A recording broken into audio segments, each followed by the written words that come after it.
Ya son 26 de agosto, el gobierno de Curaçao tiene un webinar, un encuentro online, que me invita a turca base de escola y directiva de escola para Papia. A Papia es el protocolo existente, pero también a Papia de colaboración nuevo para tener cuenta con él en el mundo de enseñanza para el COVID-19. Ainda tem mais pontos para aclarar naturalmente,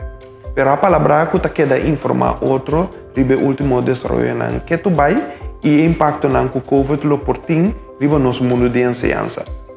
Nossa palavra também que nós vai atender 13 cambios na este governo também 13 cambios na de protocolo na existente para sini toch por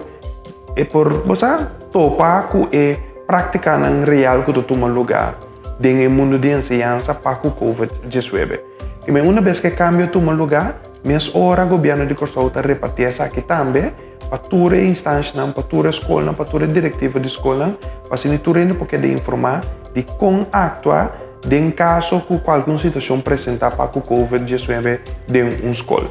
E bem queda pendente para mais informação natural por subir o canal oficial do governo ou seguir o mídia preferido.